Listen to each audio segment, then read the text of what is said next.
again. Not shady, but Nick is back.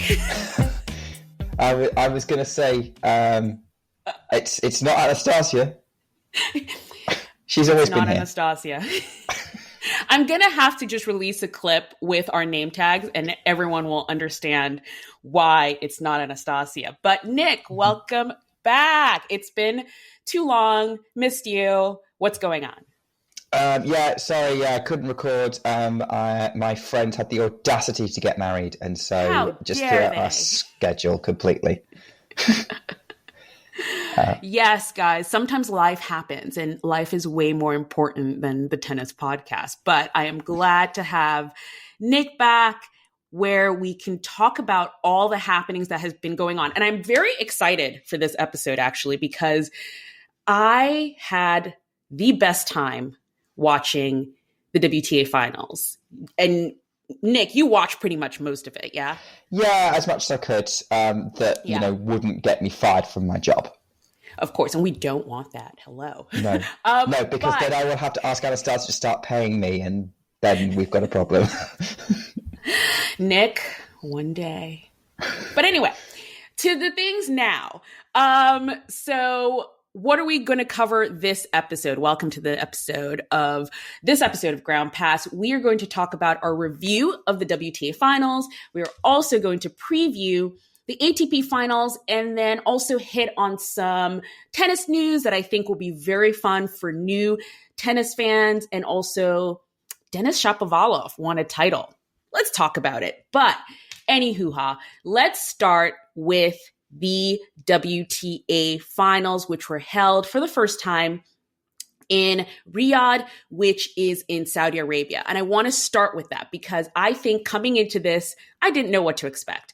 I have seen some footage of the exhibitions that have happened in Riyadh before, so I just didn't know what the location would look like, what the courts would look like. And also, I'm thinking of previous years that, at least not previous, but the last couple of years of the WTA Finals where we kind of had last minute locations and things were kind of helter-skelter a little bit. And it just seemed like, they put it up the day before, which with Cancun, they literally put it up the day before.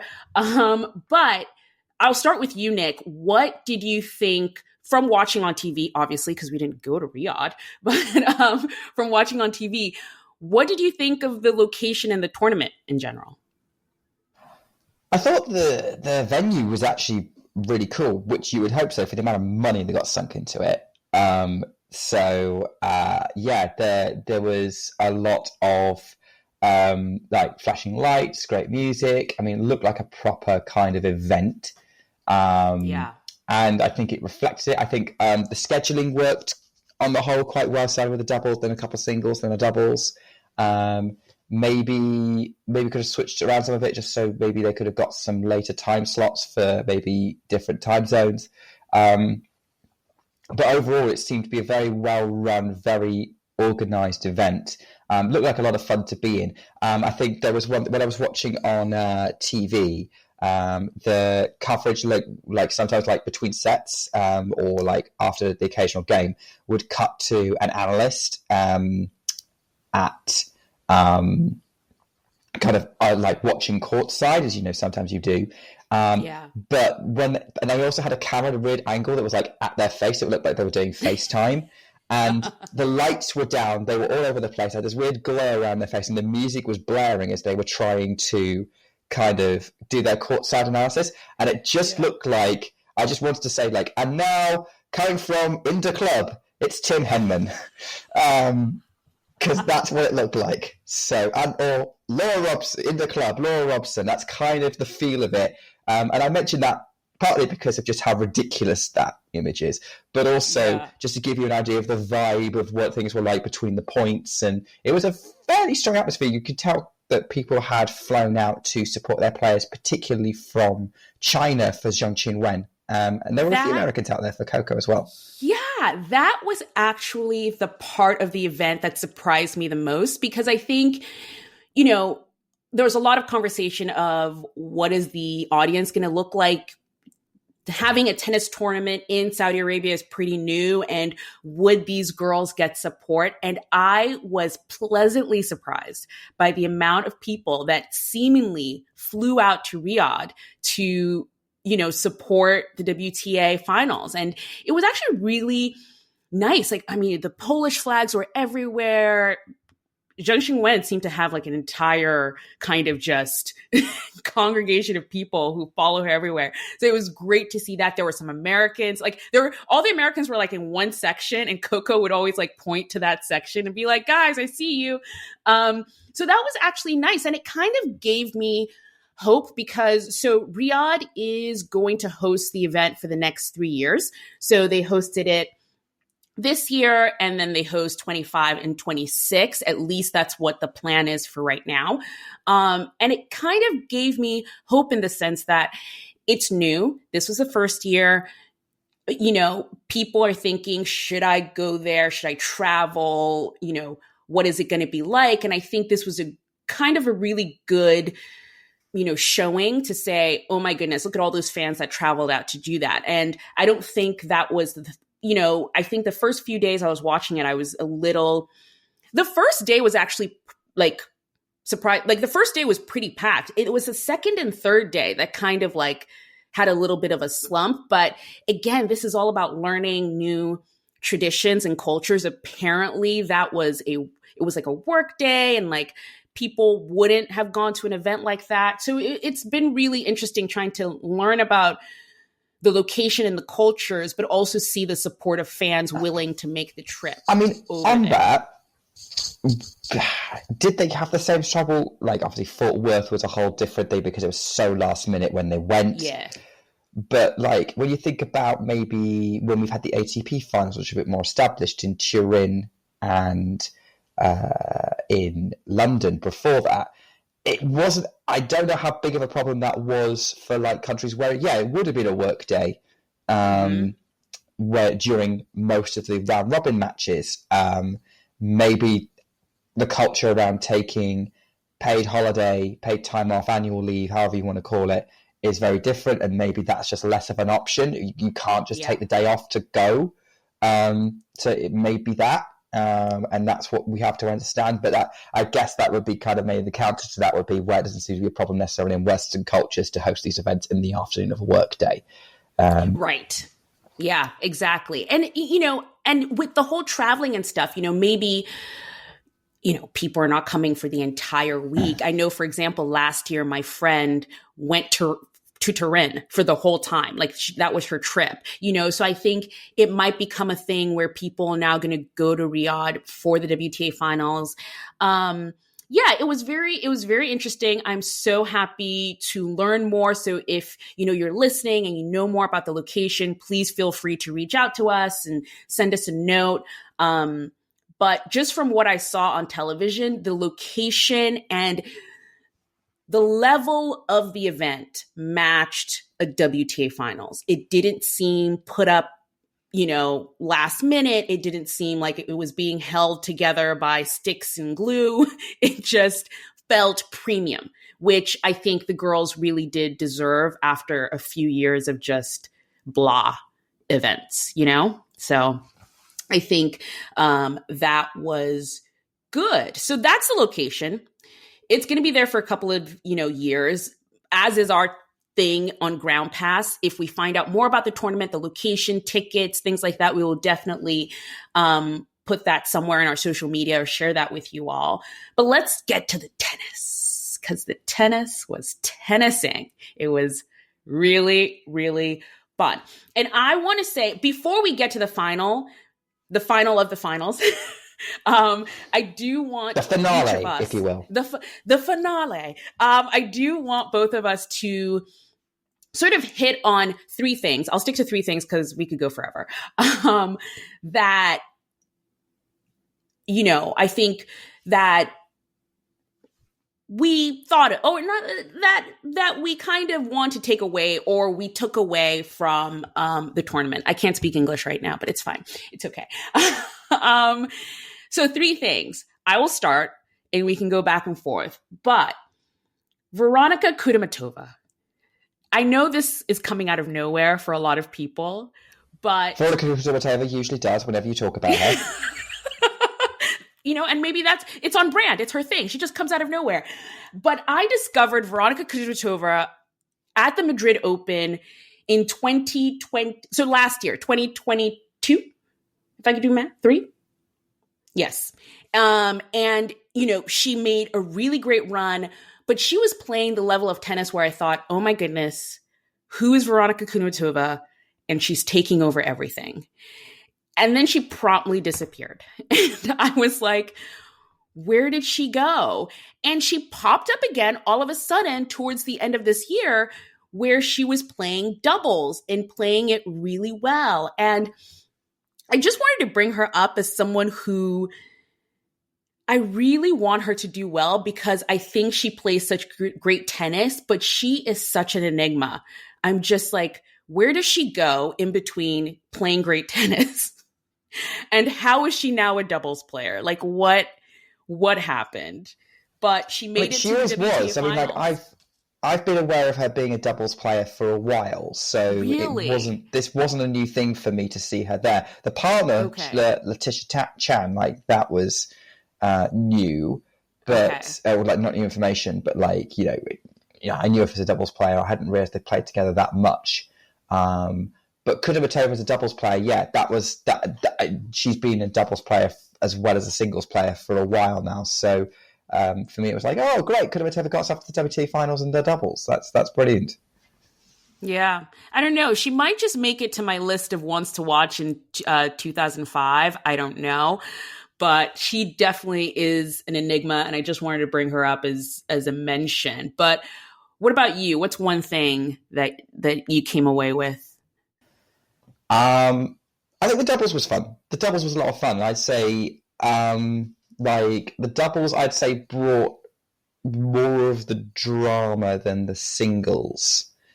Do you think so? Really? Much up until the final. Okay, yeah. But during the round robin stage, I would say in terms of like on court, like actual points, like there were a fair few deciding tie breaks. And we were getting that a lot, and like some really great play during them, and like some of the highlight points were more often coming from the doubles. Like the singles matches were either very good, apart from maybe one or two exceptions, very good two-setters, so two straight sets, not as dramatic as they could have been, but they were good straight sets matches. Like the quality was pretty decent. And they were worth enjoying, and like you weren't sure they were going to be two-setters for the majority. Again, with one or two exceptions, or if they did go 3, you kind of knew he was going to win it by early on in the third set. Whereas the doubles, you didn't have that. There was that element of jeopardy, of drama, as well as great play. And I think for me, that would be something that I walked away from the round robin stage of the WTA Finals thinking about. Yeah, the doubles was really great. And, I think it's definitely something we try and push a lot, is watch more doubles, because it's a fun time if you get into it. Next thing for me is Barbora Krejcikova. Do not doubt Barbie, guys. Barbie will come at you with a win when you're not expecting it. And so I did the WTA preview, and I mentioned in the preview that Barbora Krejcikova, she got into the tournament because of a rule change in the WTA, where if you were in the top 20, but not the top 8, and you won a Grand Slam, you would automatically qualify for the WTA Finals. And I think of the group of players who qualified for the WTA Finals on the singles side, Barbie was the one that I think everyone was like, oh, but is she meant to be there? She didn't make the top 8. What about, I don't know, Danielle Collins, who had a better season, or someone else who had a better season? And I was, I've always been someone who actually likes that rule. I think if you win a Grand Slam, you should get you should get into the finals. Like, I think it is a big enough achievement to get you into the WTA Finals or the ATP Finals, whatever it is. And I think Barbora Krejcikova in this tournament really, she put the doubters to rest in my mind. I think she played phenomenally. I think she's a great player. weirdly known more for her doubles. She had huge success in her doubles, but she's having success in singles too. She's won the French Open as well. So I think Barbora Krejcikova is someone that people tend to overlook or maybe even think is a fluke kind of player, but I think she's outstanding, and she really, really showed up at this WTA Finals. Am I allowed to have the same one as you? Yes. Good. Yes. Because number 2 is Barbora Krejcikova, and how she stood out for pretty much all the reasons you laid out. Like, she fully deserves to be there. I think it's ridiculous, the old rule where Grand Slam champions didn't automatically qualify. I think they were the highlights people of the year, regardless of how they did the rest of the season. They won one of the 4 biggest trophies in tennis, and they deserve to. I like, one of the beauty of the WTA Finals is seeing the trophy winners of the Grand Slam winners kind of compete against each other. I remember being hugely annoyed that Emma Raducanu didn't get into the 2021 WTA Finals because she won the US Open, because that would have been very interesting to see how she compared with the best of the best at the time, Osaka as well. I would have been. I think this is a long overdue rule change, and I think Krejcikova came out and kind of proved herself and played really well in all of her matches. Like, she maybe her semi-final, maybe she wasn't firing all cylinders, but I don't think she was allowed to be by Zheng Qinwen, who beat her. I think Krejcikova was the talk of the town after she ended up winning her group. She won her group, which is just, like, that's what you've got to deal with. So Barbie, absolutely brilliant, and can't wait to see if she can, like, kind of peak at more than one tournament again in 2025. Yeah, I'm excited for her season coming up. I said pick 3, but we'll probably just stick to 2. It's fine, because my third was actually the doubles as well. I thought it was phenomenal, this tournament, and nothing else to say. Just watch more doubles, because you're missing some great tennis if you don't. The final. Let's jump in. The final would be my number 3. There we go. Ready to talk about the final. It was the youngest by age, I guess, final in a while. What was it, Nick? Was it 2014 was the youngest? 2014 would have been Halep. Would it have been Halep? No, Serena. Yeah, was it Serena and was it Sharapova? I'm looking this up now. I thought you did the research, Anastasia. I know, I forgot, but I think it is 2014 where I'm looking this up now. No, maybe it's not that year. That's the youngest. 2014 WTA Finals final was, it was Serena and Halep. So Serena was definitely not one of the younger. No, definitely not one of the younger. But safe to say, I was just going to say, these were definitely... Azarenka would make sense, 2011. Okay. This was the youngest, I think, in a while. And they were the youngest of the 8 that were at the tournament this year. So the final was between Coco Gauff and Zheng Qinwen. And it was, I think, looking back at both their seasons, Coco Gauff definitely was having a bit of a slow summer, or a slump of a summer, not really doing well, got rid of Brad Gilbert as her coach after the US Open. So there were a lot of questions, I think, coming into this tournament with her. Even though she did well in Asia, there was still, I think, some questions of her coming in here. And with Zheng Qinwen, she's had the most fascinating season to me. I don't know about you, but when she was the finalist in Australia, it was just out of nowhere for me. And her run wasn't, again, I don't like this term, because I think you beat who's in front of you. If you get to the final, you get to the final. It doesn't matter what ranking the people were that you beat or whatever. But technically, she did not meet top players in her run to the finals. But what have you thought of these two players, like, getting to this moment? Because I think they were the least. If you had told me, guess what the finals would have been in the WTA finals, I just wouldn't have picked either of them. At what point? Because I could have seen a scenario where that happened. Really? Actually. Yeah. No, there were way more surprising combinations to me than those two players to make in the final. If someone had told me, I think Krejcikova for Paolini would have been a more surprising final to me. Okay. So, yes. just not a slight against them. It's just Krejcikova hadn't played and was we had injury concerns, and Paolini was in a tough group. But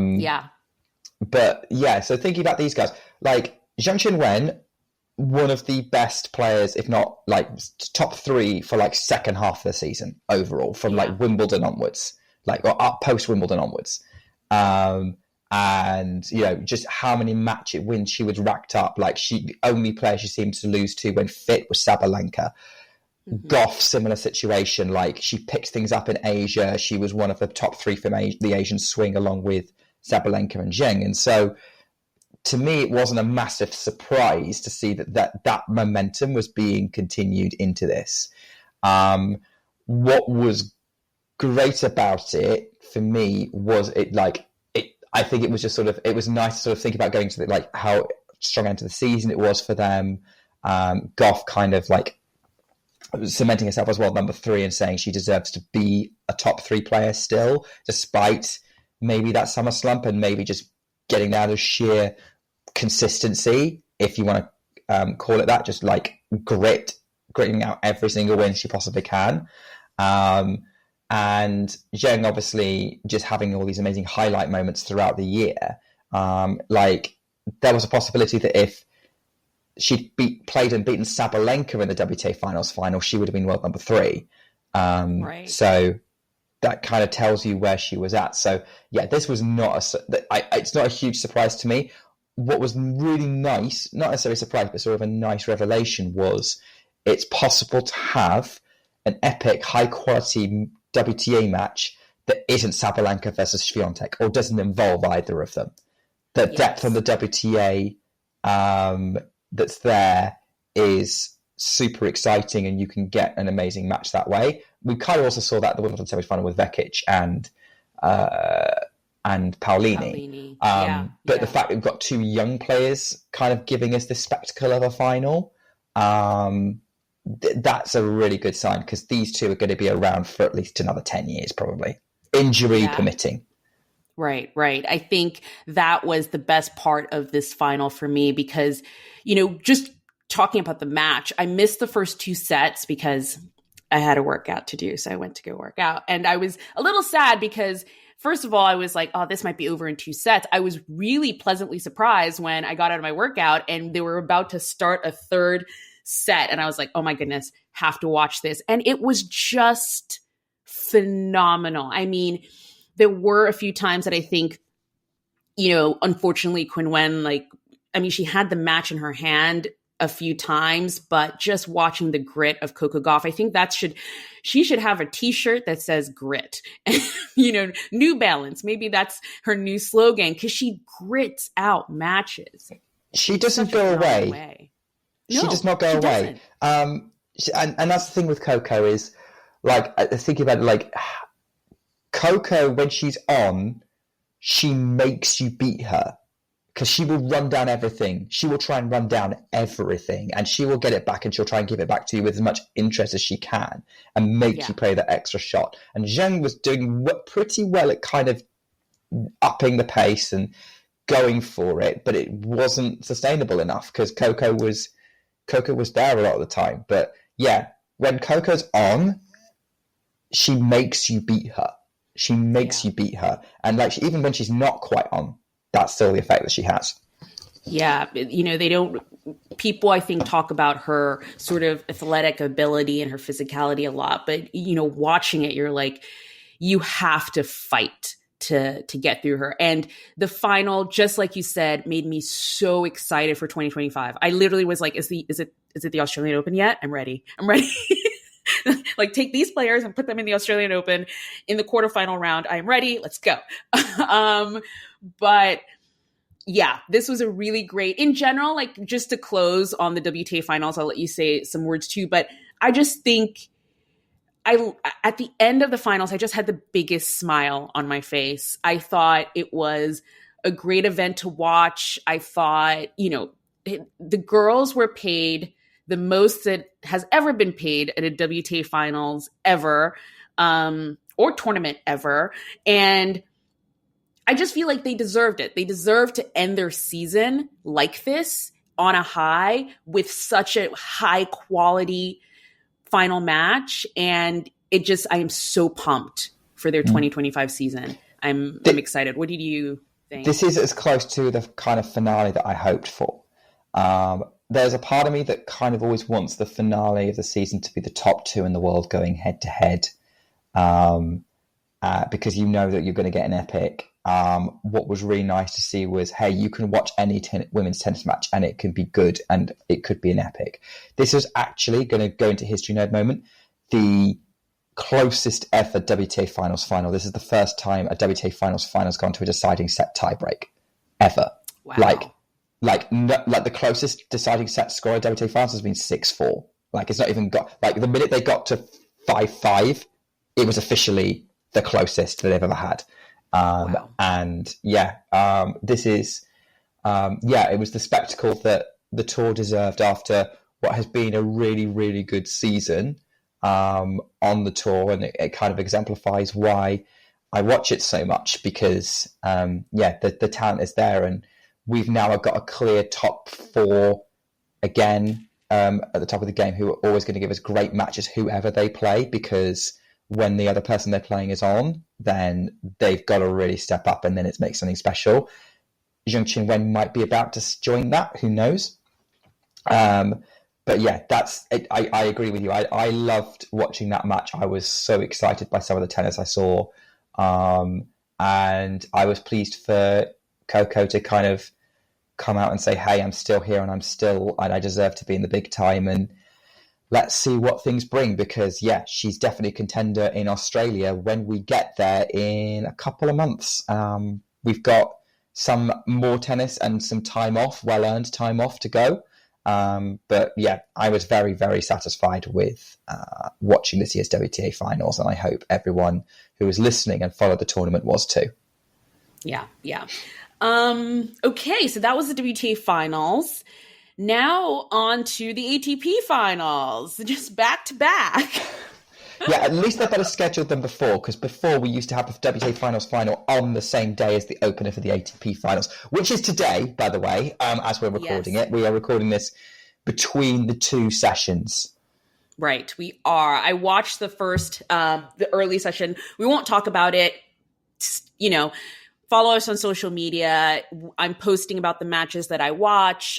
So follow along there. All the links in the description of this podcast. But let's just jump right into our preview of the ATP Finals. So the top 8 players that made it to, and with a little asterisk there, because one said Novak Djokovic, who did qualify, chose not to attend. He has called his season a wrap. He is done for the year. So he is not here, even though he qualified. But the top 8 that qualified, we've got Jannik Sinner, Daniil Medvedev, Taylor Fritz, Alex de Minaur, Alexander Zverev, Carlos Alcaraz, Casper Ruud, and Andrei Rublev. And if you think Anastasia listed that in a weird order, she's listed that in the order that they've been put in their groups. She's done the first group first and the second group after that. This is not their rankings.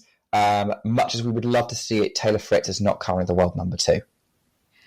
Daniel Medvedev's not the world number 2. Sorry, I've got Fritz on my brain because he beat Medvedev today. He just did. Anyway, stay tuned to our social media. We'll talk about that match. That was something, to say the least. So where is it held? So unlike the WTA, I think the ATP Finals have been held in Turin, in Italy, for a while now. It's kind of set there. I think they're definitely there next year. I don't know the years after that. I don't know how long the contract is. I think that next year's the last year in the contract, and actually there's now rumours coming out that they may actually be moving it to Milan from 2026 onwards. Ooh. Okay, interesting. Staying in Italy, probably, but yeah. So it's held in Turin. It's sort of entrenched there at the moment, so people know where to go. Where can you watch it? I think where are the finals on your in the UK? So same as you can watch pretty much any of the other ATP or WTA tours. You watch it on Sky Sports Tennis, which you can get by getting a Sky Sports subscription or a Now TV subscription, which is about half the price. So, but you can't watch playback. You can only watch live. Got it. And you can, in the States, I mean, I think also this will work with you in terms of Tennis TV. It's being shown on Tennis TV, which is how I watch it, but you can also watch it on Tennis Channel, which we will talk about in a little bit because there's a little bit of news for at least the American audience. I mean, do you want to do that now? Oh, yeah. Yeah, why not? Yeah. So, breaking news. I think this is phenomenal, but the Tennis Channel is moving to a subscription-based model for everything. Now, before, what used to happen is if you had Tennis Channel Plus, you could watch matches on the app, but it wasn't every single match. There was also Tennis Channel Live, which you had to get a cable subscription for, and they would sort of hold on to the marquee matches and show them only on Tennis TV Live on your cable subscription.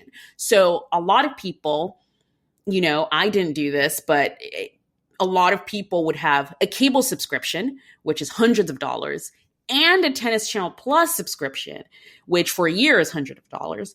And that's a lot of money just to watch because, they would hold on to like maybe Coco Gauff's matches or Carlos Alcaraz Sinner matches would be on cable instead of being available also on the app. And then what would happen on the app is you could watch it later. Like they would have the replays and things like that. No more.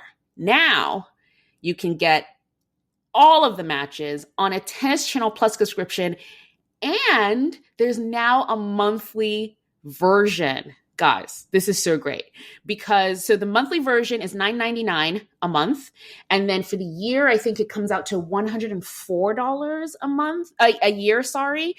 So for people who, I don't know, they want to tune in only for the French Open, $9.99, $10 for that month. I think it gives people a lot more flexibility. And I think it gives a lot of new fans kind of an entry into the sport of watching it without sort of the commitment of, you have to pay of hundreds of dollars just to like keep up with the sport. I think it's great. Yeah, I think it's a massive step forward. It's much better value for money. I agree. It's much more accessible. You just get a subscription, you follow the sport. I mean, what events does Tennis Channel cover? Like, does it cover every tournament on both tours? Obviously, yes, we know the only slam it has is the French, but... Yeah, so in the States, the only slam it has is the French, and then it covers, and this is why I had Tennis Channel in the first place, was because at first I only had Tennis TV, but Tennis TV only has ATP matches. Tennis Channel has both ATP and WTA matches, and they cover all of the events on tour. So it's been really great to have. I was a little sad when I realized the whole sort of like holding back, because I'd be, on the app and I'd be like, wait, where's this match? It's on right now. And I never understood. And then I found out that they hold back some matches just for their cable product. So it's really nice that it's all combined now. It's all under one subscription. And they also now have monthly options. So you don't have to pay for the year as well. So, I mean, to be honest, it's now flipped from the UK setup being better than can possibly being better than the US to now being the other way around. It's all competition. Hopefully, it'll keep going, because I think tennis is definitely getting a lot more popular. I just see it a lot more in, just normal everyday news and stuff. So I think this will help promote the sport. It's going to play a massive role in growing the sport. Quick question: does it start from? Are you going to be able to do this to watch the ATP Finals on this subscription, or is it does it start from 2025? No, it starts on the 12th of November, which is interesting. So the press release says starts 12th of November. It started way early for me because I turned on my Tennis Channel subscription and I was like, wait a second, I can watch all the live broadcasts. So if you already have TC Plus, it's live. It's been live, and that's how I watched the whole of the WTA Finals. So it was early, or like, early release, I guess. But you can, if you subscribe right now, you'll be able to watch the ATP Finals there as well, which is great. Great. So I'm doing that to segue straight back into our ATP Finals preview. Right back into it. So yeah, that's where you can watch it. I also wanted to do a quick shout out to the Tennis TV or ATP YouTube channel, because they have been doing a lot. They did this last year, but maybe some people don't know. They live stream the practices, and I know a lot of people just like to watch them practice and like see all those interactions and things. So I'll leave a link to the YouTube channel, but every day they kind of stream live the practices. So if you're not, in Turin, you can still watch all of those things. Great. So let's get into the groups. So I listed all the players, and as Nick said, I listed them in their groups, but there are two groups, the Anastasia group and the John Newcomb group. So with the ATP, I think the WTA used colors. With the ATP, they're using former world number ones. Yeah. I think that's so. That's what Anastasia was the very first ATP world number one. He got it in 1973, held it until early 74, and then John Newcomb succeeded him. I think they were like 1 and 2 for a while, and then Newcomb succeeded him for a few weeks, and then Jimmy Connors took over and just grabbed that number one and held onto it tight for like a few years. But yeah, so yeah, they are the OG number ones. Yeah. So, and by the way, you might be thinking you're not talking about doubles at all. If we were to talk about doubles, this podcast would be 17 hours long. So I'm going to hold on to the doubles and do like a little short for our Instagram and TikTok and whatever. So you can find our breakdown of the doubles groups there. But in the Anastasia group, we have Sinner, Medvedev, Fritz, and de Minaur. And in the John Newcomb group, we've got Zverev, Alcaraz, Ruud, and Rublev. Just for me, a quick note on the groups. I mean, just as long as Sinner and Alcaraz are not in the same group, I'm very happy. That was my main thing as well, because like when Zverev overtook Alcaraz, I was like, oh, please don't put Sinner and Alcaraz in the same group, because that's just going to be a massive anticlimax, because we want to see them at the end of the tournament. I mean, I suppose the only upside of them being in the same group is you are guaranteed a Sinner match, but it is at the wrong point in the tournament where it's going to happen. By the way, I know you don't want to talk about doubles, so you can cut this bit out, but I believe Passon and Heliov are at match point in their doubles match. Friends of the pod. Friends of the pod. Oh my goodness. Yay. I'm going to leave this in because yay. So they made it to the finals, and in the little breakdown, I'll talk about how cool that is. But anyway, let's go player by player, do a quick kind of this. I did this for the WTA finals, but just a quick little hit, 2 minutes on each player and, what their season has been like. And we'll go back and forth. I will start with Jannik Sinner. What a season. I mean, the way he ended last year, I thought, great, really great ramp up into the new season. Will he be able to keep it up? Well, not only did Jannik Sinner keep up that form, win the Australian Open, won the US Open, won so many tournaments. I think he has 7 titles this year, and is the world number one. He's completely turned around the sort of player he is. It's kind of been insane to see. And, we have to talk about, obviously, he had that little blip in his season where he tested positive for a banned substance, closterbol?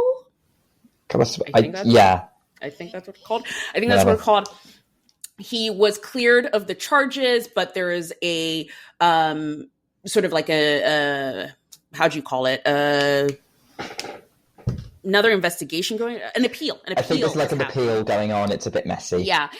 But to have all of that going on in the background and still have the season that he did, I just want an ounce of his mental strength, because I think he's held up pretty well, and it's been a phenomenal season. He is deservedly the world number one and will end the year as year in world number one. So really great season for him. And yeah, like excited to see what he can do, because he just seems completely unbeatable right now. Yeah, he's the heavy favourite for the title in Turin. There's we don't really do that kind of thing here, but it's kind of, I think the others in the tennis world are kind of finding it hard to see people beating him at the minute. Yeah. Next, we have Zverev for Nick. Alexander Zverev, the new world number 2. Leading the John Newcombe group. He's had a very consistent season. He has won the second most amount of matches on this year, which is why he's there.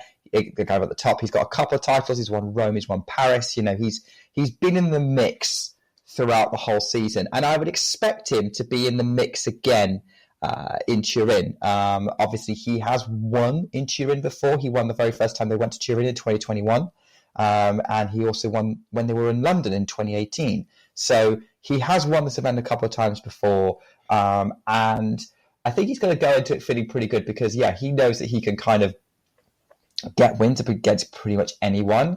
The big challenge for him is whether he's going to get wins against Sinner and Alcaraz, which, judging by their head-to-heads, is more than possible for him. So he's going to kind of come in as kind of the main chaser for Sinner, I would say. I think he likes indoors. I think he likes the quick conditions. He's definitely also had an interesting season for different reasons. Again, other distractions. So if you want to label it as that. Zverev is in the mix here, and certainly showing why he's a popular player in Europe. So probably the one to kind of write. If it's not Alcaraz, expect Zverev to be in the mix. Yeah, definitely. He's been playing well all season, and I think he's fighting for it, I would say. Alcaraz is up next. Alcaraz. Weirdly, I was thinking about this the other day, because there is this sort of, and maybe it's I'm putting this on other people or what, but there's this sort of aura that this was a bad season for Alcaraz, or he didn't do well this season.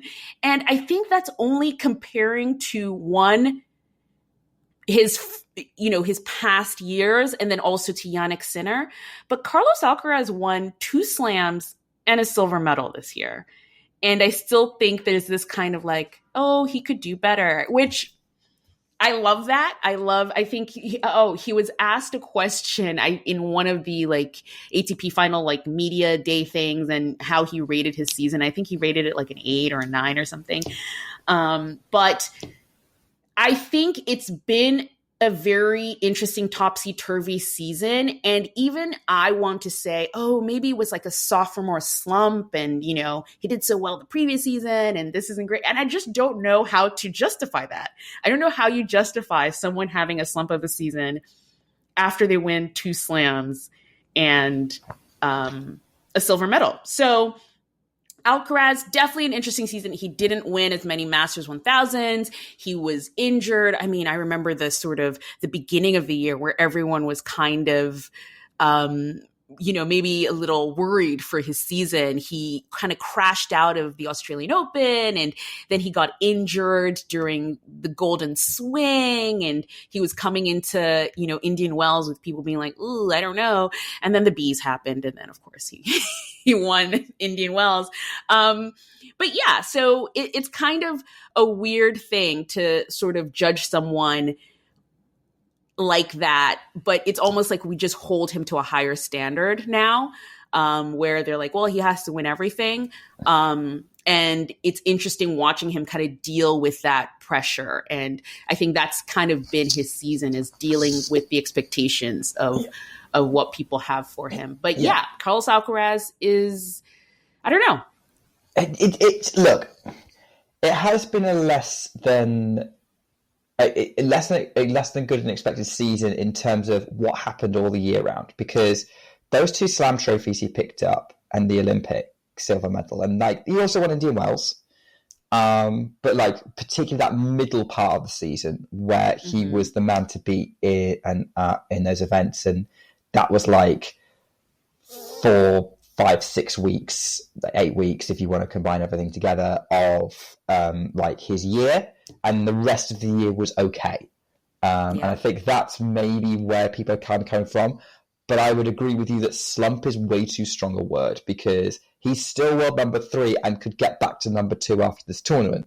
So to be second best to a player like Jannik Sinner is nothing to be ashamed of. He was second best to Novak Djokovic last year in terms of rankings. Yeah. So, is it less than what he would hope for? Yes. Is it better than pretty much every other player on tour? Also, yes. Also, yes. Okay.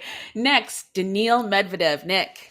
Yeah, Daniil Medvedev, another former Grand Slam champion, also former winner of this event back in 2020, the last time they were in London. Medvedev, it's interesting we're recording this after that first match, and I know you don't want to necessarily go into that match. However, I have just found out what happened in that match. So going into this, I was like, Medvedev, solid season, likely to like these indoor conditions with his serve. He usually does all right at the ATP Finals.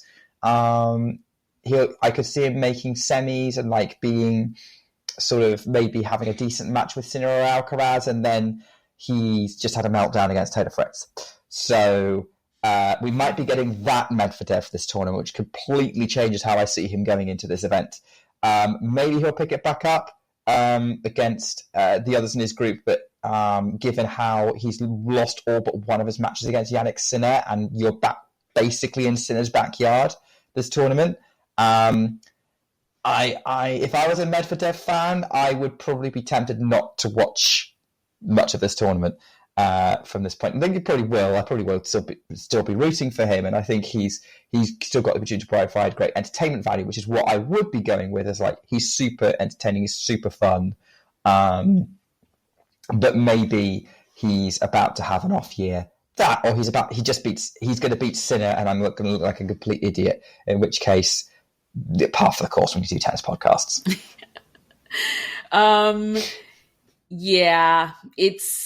He's had a very odd year, and there's a part of me that is like, is he just past his prime a bit? It's weird thinking of him last year where past his prime might be harsh because he's not falling down the rankings, but I think it's becoming clear that when he first burst onto the scene, he was someone who was able to be a thorn in the side of the big 3 in their later years. But the way the game is moving with Sinner Alcaraz, he's struggling to compete with what it is they're bringing. And I think that's the problem. He's still playing well against everyone else. Right. He is.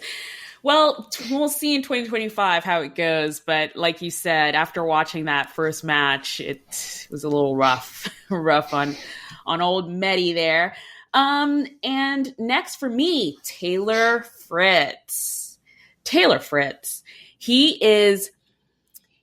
the one American player I think that is consistently underrated. He's not the favorite. He's not flashy. He doesn't have the pizzazz of like a Ben Shelton or the popularity of a Tiafoe. But boy, does he stick around. And I think it has to do a lot, with his style, the way he plays. But also he's a very kind of quiet individual. He doesn't, kind of have any sort of,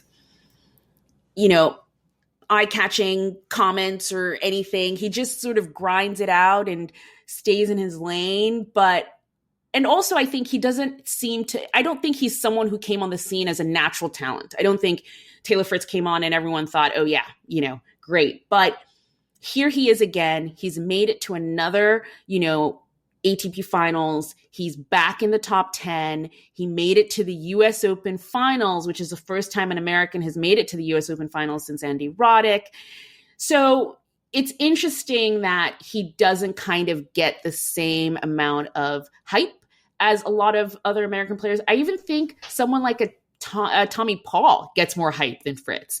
And yet Fritz is just Mr. Consistent and, sticks in that sort of top 10, top 15 realm. At least he has for a while. So that's what I'm going to call him. He's Mr. Consistent of the group. And, I think he well-deserved, getting to this point. I know it was touch and go for a while of if he would make it, but getting to the US Open Finals, I think, he definitely deserves to be part of this group. Do you think Taylor Fritz would be getting more hype if he kept the blonde hair? 100%. Taylor, I know it takes... So for anyone who doesn't know, Taylor Fritz went like platinum blonde for a week, 2 weeks maybe? It was like 2 weeks, not last, yeah. It didn't last long at all. And I watched an interview that he gave where he was sort of like, the upkeep was too much. And I'm like, yes, it does take a lot to keep your hair that blonde, Taylor. But maybe he should have kept it. He was totally Ken for a full 2 weeks. And I'm still going to call him Ken till the end of the year. Next up, we've got Casper Ruud. Nick, Casper Ruud. Yes. So someone else who possibly would be referred to as one of the Kens of the tennis tour. Casper. Great to see him back. He's had a better year than last year. Put himself back in the back at the forefront. Obviously, finally won a tournament above the 250 level in Barcelona. Got some wins over Novak Djokovic finally. Clay was it was a good clay season for him. It's still just grinding out wins. Maybe he's got a little bit under the radar over the last few months. So it'd be interesting to see how he does now. He's back on the radar, as it were, in the group that he's got because he's done well at the ATP Finals before. He's reached the final back in 2022, losing to Djokovic. So, he's kind of the one that I'm not entirely sure what to make going in because it's been very quiet for him recently.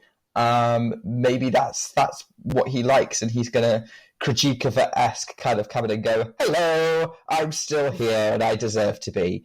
Kind of kick the door in and prove that he's part of this crew. So Casper Ruud, let's see if he shows himself to be one to watch this tournament.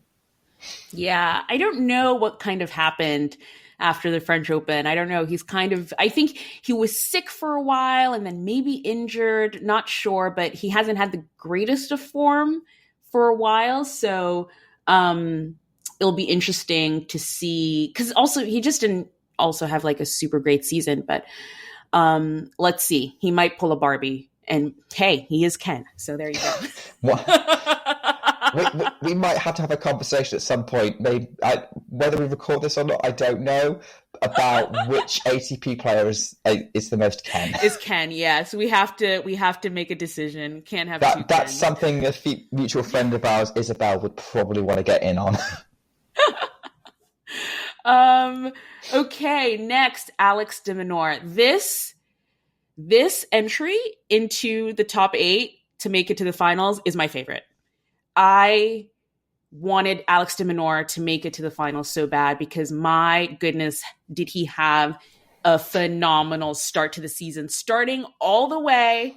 I know it's been 400 years since the United Cup in January this year, but that match he had against Djokovic at the United Cup, I mean, his form from the beginning has just been phenomenal. He was playing so well, and he unfortunately got injured at Wimbledon in just a soul-crushing way. just hit your heart so hard the way he got injured in the last minutes of that match at Wimbledon against Artur Fils he was playing. And so he went into recovery. He wasn't able to sort of get that same, fire and energy that he had at the beginning of the year, but he is coming back from injury. But just as sort of a reward, I know there are no consolation prizes, winners are winners, but I think he really did deserve to be at the ATP Finals. And, for me, it's the feel-good story of the ATP Finals is that Alex de Minaur made it. And thank you, Novak. But actually, maybe it's probably Rublev, who we'll talk about next, who should be thanking Novak. But, I really think Alex deserved to be here. His form was phenomenal before he got injured. And let's see what he can show here this for this tournament, because he is still just coming back. But I'm glad he made it either way. Yeah, and we're moving on to Andrei Rublev, who... Yeah, I would have given the title of Mr. Consistent to in previous years.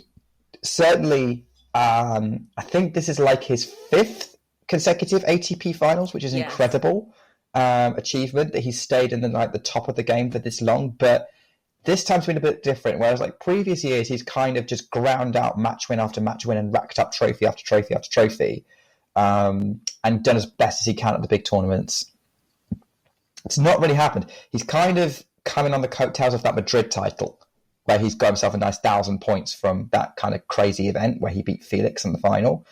And he's done well. Like he's got a couple of other sort of decent results in him, but there is that sense that he's lost that sort of consistency, and there's still that questions about like how he's treating himself and how he's viewing himself on the court. I think obviously him and de Minaur both pulled out of events when they realized Novak wasn't playing, because it was between the two of them and it was quite close.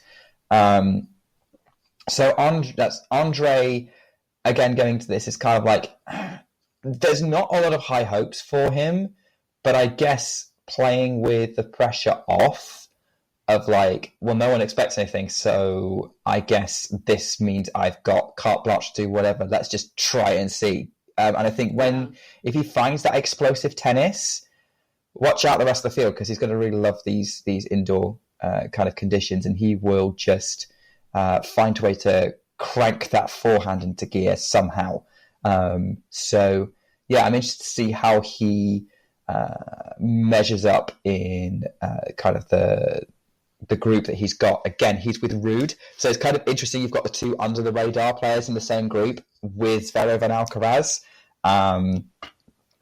I think if you want to kind of see your kind of big, if you've got to see where your big surprise results are going to come from, it's probably going to be that group, because no offense to Medvedev, but Taylor Fritz is playing too well for that result to be a surprise today.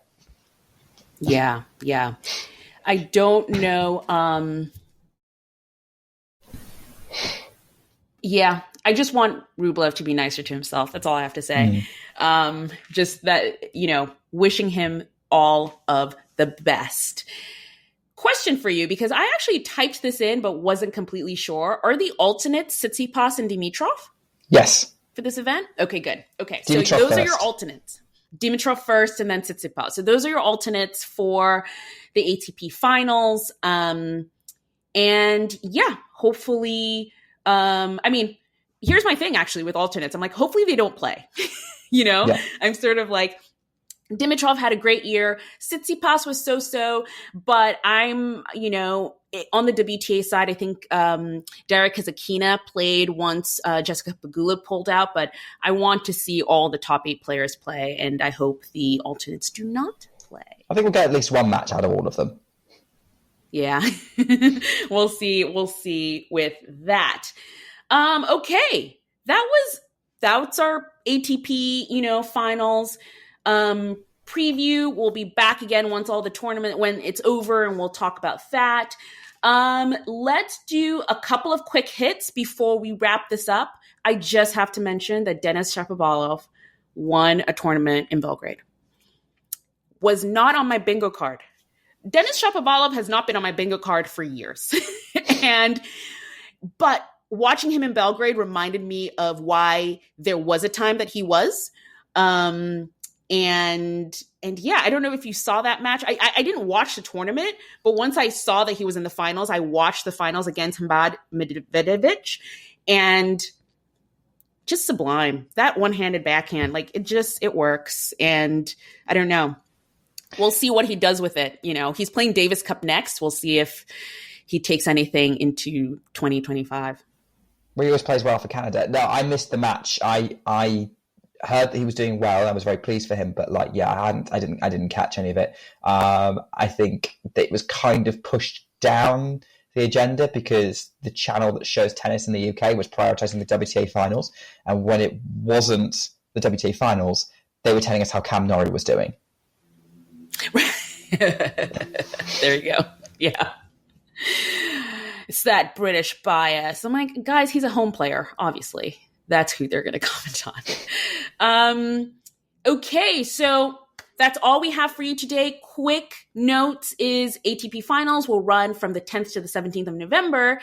And what we didn't talk about this whole, podcast episode is Billie Jean King Cup. Is happening from the 13th of November to the 20th of November. Mm-hmm. So not going to talk about that right now. Maybe when we do come back for the the ATP Finals review, the Billie Jean King Cup will still be happening, and we can mention what's been going on and who the groups are and things like that. I will say Iga Swiatek is playing Billie Jean King Cup. So that's awesome because she's been trying to play this for a while, but schedule has just not allowed. And I'm going to be really interested in watching her at the Billie Jean King Cup. Yeah, so am I. I mean, obviously as an Iga fan, I'm going to be doing that anyway. Also, the Brits, I think the Brits are there. Yes, yeah. So obviously we keeping an eye on how that team does as a Brit. It's always a lot of fun. That's probably when so Billie Jean King Cup will be on the BBC for all the British matches. Anything that doesn't involve a Brit, they will be on, I think it's Discovery Plus in the UK. I think that's what they're going to be showing it on.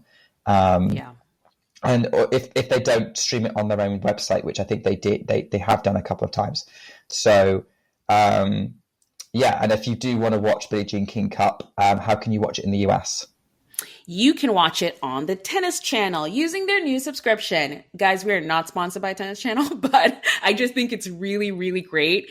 Please sponsor us, Tennis Channel. Please, we're available. Anyway, but yes, you can watch the Billie Jean King Cup on the Tennis Channel.